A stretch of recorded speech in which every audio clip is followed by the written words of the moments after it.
So, Salamat po, sir. sige. Salamat Pero po, ganun sir. pa man, diyan ka pa rin, ano? Opo, sir. Naway patnubayan ka, naway patnubayan ka ng Panginoon, ha? Opo, sir. Salamat po. Okay, sige. God bless you, God bless. Thank you po. Isang mahalagang bagay na maipag-pray kita.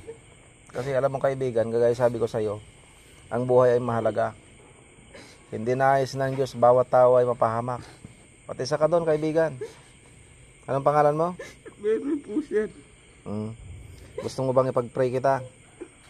Ha? Gusto mo bang ipag-pray kita? Na? Kasalanan po talaga ako. Oh. So, ito yung magiging way para mabago na yung buhay mo. No? Kasi alam mo, ang Panginoon, sabi ng banal na salita ng Panginoon, hindi nais ng Diyos ng sino man ay mapahamak. Kundi ang lahat ay magsisi upang kamtan mo ang buhay na walang hanggan. Sapagkat alam mo kaibigan, hindi nais ng Diyos na mapahamak ka. Iningatan ka ng Diyos sa sinapupunan ng nanay mo. Ngayon nandito ka sa trabaho na kung saan ay nandito ang opportunity. Ngayon dahil may nagawa kang pagkakamali, ay nandito ka ngayon, nilalamok ka. So ako bilang nakikipagtrabaho din, hindi kita pwedeng papasokin.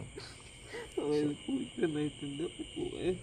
Oh. So ngayon napag-unawa mo yung sinasabi ko kaibigan. So siguro ito ay isang paraan na para magbago ang buhay mo, ano? Opo, sir. Salamat po. Anong pangalan mo kasi? Jan Berwin po. Na? Jan Berwin po, sir. Jan Berwin? Opo. Okay, sige. Kaya mo, Jan Berwin, pag-pray kita. Salamat po, sir. Sige. Pag-pray kita, ha? Opo. Okay. Panginoon, salamat po sa gabi pong ito.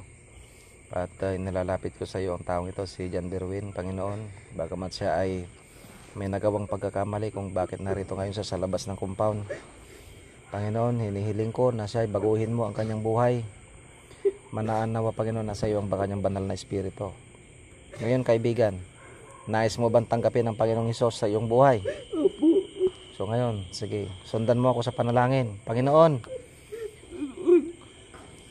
nagkamali po ako. Nagkamali po ako. Isa akong makasalanan. Siya po ang mga kasalanan. Ngayon, Panginoon, sinusuko ko na sa iyo ang buhay ko. Yan po po, sinusuko ko na po sa inyong buhay ko.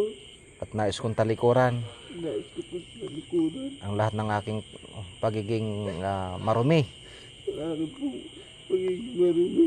At nais kong sumunod sa iyong kalooban, Panginoon. Nais ko po sumunod sa inyong kalooban, Panginoon. At nais kong maligtas. Nais ko po baligtas. At ngayon ay tinatanggap kita Ngayon tinatanggap kita. bilang aking Diyos at tagapagligtas Bilang aking Diyos na tagapagligtas ng aking buhay. ng aking buhay. Sa pangalan ng Panginoong Hesus. Para ng ating Panginoon Jesus. Amen. Amen. Okay. So, Salamat po, sir. sige. Salamat Pero po, ganun sir. pa man, diyan ka pa rin, ano? Opo, sir. Naway patnubayan ka ng Panginoon, ha? Opo, sir. Salamat po. Okay, sige. God bless you. God bless. Thank you po.